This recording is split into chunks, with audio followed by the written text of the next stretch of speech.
មានលុយត្រឹម$2390គួរទិញ Honda Dream Series ឆ្នាំ2026ប្រើអត់សូមបើកក្បាលវីដេអូ intro បន្តិចសិន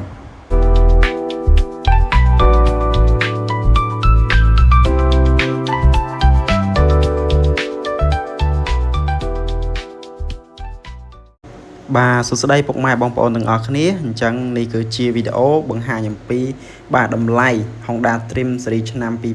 2026ដោយសារតា Honda Dream ឆ្នាំ2026គឺធ្លាក់ថ្លៃបន្តិចហើយណាពុកម៉ែបងប្អូនទាំងអស់គ្នាបាទអញ្ចឹងសម្រាប់ថ្ងៃអាទិត្យបាទទី28ខែ6ឆ្នាំ2026នេះគឺតម្លៃរបស់វាតែ$2390ទេណាពុកម៉ែបងប្អូនទាំងអស់គ្នាបាទអញ្ចឹងពុកម៉ែបងប្អូនទាំងអស់គ្នាគិតថាតម្លៃប៉ុណ្ណឹងស័ក្តិសមសម្រាប់គុណភាពក៏ដូចជារូបរាងក៏ដូចជាបច្ចេកវិទ្យាទាំងអស់នេះដែរទេហើយបើសិនជាមានមតិយោបល់យ៉ាងណាអ្នកទាំងអស់គ្នាអាច comment នៅខាងក្រោមបានណាពុកម៉ែសម្រាប់ Honda Dream នេះគឺជាម៉ូតូដែលពេញនិយមបំផុតហើយនៅក្នុងស្រុកខ្មែរព្រោះថាយើងទៅណាក៏ឃើញដែរសម្រាប់ Honda Dream នេះបាទមិនថាបង CEO មិនថាពុកម៉ែបងប្អូនរស់នៅស្រុកស្រែជនបទទីក្រុងទេគឺ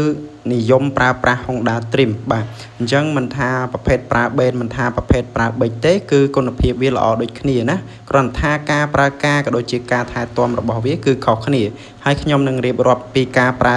ប្រាស់ក៏ដូចជាថែទាំរបស់បាទ Honda Dream ស៊េរីប្រើប៊ិចនេះជូនពុកម៉ែបងប្អូនអរគ្នាឲ្យដឹងហើយយើងជិះបែបម៉េចដើម្បីវាមិនឲ្យងាយខូចមិនឲ្យវាងាយលាន់ណាពុកម៉ែបាទអញ្ចឹងចំណុចថែទាំទី1នោះគឺការផ្លាស់ប្ដូរប្រេងម៉ាស៊ីនណាបាទការផ្លាស់ប្ដូរប្រេងម៉ាស៊ីនត្រូវតែផ្លាស់ប្ដូរឲ្យបានទៀងទាត់ហើយគួរតែជ្រើសរើសប្រេងប្រភេទណាដែលត្រូវជាមួយម៉ូតូអញ្ចឹងម៉ូតូនេះគឺប្រើប្រាស់ប្រេងប្រភេទ 10W30 ដែលចំណុះរាវហើយនិងចំណុះរបស់វាគឺ80ណាកំហាប់ 10W30 អញ្ចឹងយើងឃើញហើយប្រេងនៅលើទីផ្សារមួយចំនួនគឺជាប្រ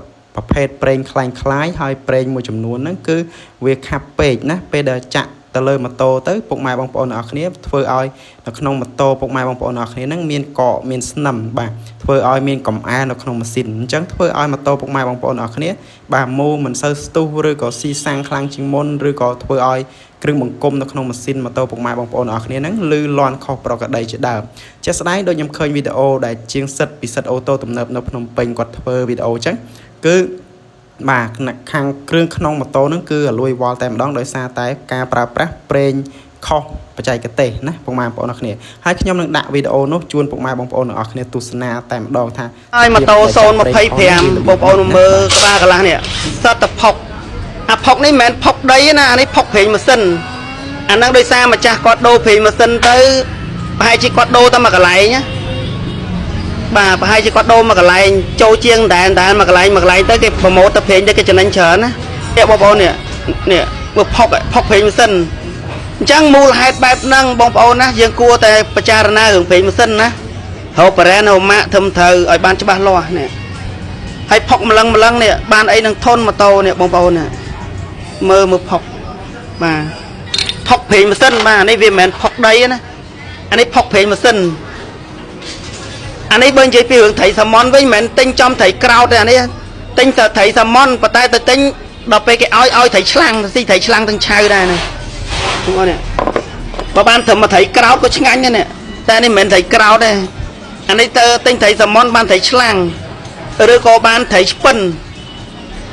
ខុសគ្នាមេឃដីហ្មងណាដល់កប្រេងដល់កអើយតែពេលថាខ្លះទៅបន្ទោសជាងវាពិបាកដែរម្ចាស់ខ្លះរត់ទៅធូរថ្លៃដល់អញ្ចឹងគ្នាចាក់អាធូរថ្លៃឲ្យនេះអាប្រេងម៉ាស៊ីនហ្នឹងកាលណាយើងដាក់អត់ចំប្រេងល្អវាធ្វើឲ្យកកអញ្ចឹងឃើញទេក្រាំងហ្មងបាទមើលកុំមកច្បាប់ណាចប់ហើយហើយការថែទាំទី2នោះគឺការប្រើប្រាស់ប្រេងសាំងកុំឲ្យប្រើអស់ពេកព្រោះថាម៉ូតូនេះយើងមិនគួរប្រើប្រេងសាំងឲ្យអស់ពីធុងសាំងទេណាពុកម៉ែបងប្អូនអរគ្នាហើយសម្រាប់ប្រភេទប្រើប៊ិចនេះមិនអីថែទាំច្រើនទេថែទាំតែប្រេងម៉ាស៊ីនសបុកអៀនឹងឯងហើយនឹងចាក់សាំងកុំឲ្យជីកុំឲ្យអស់ណាពុកម៉ែបងប្អូនអរគ្នាហើយការជីកគឺដំបូងយើងកុំមូបង្ខំគឺយើងមូស្បឺតព្រោះថា Honda Dream Series នេះគឺវាមូស្បឺតទៅល្អសម្រាប់ម៉ាស៊ីនរបស់វាណាពុកម៉ែបងប្អូនអរគ្នាបាទ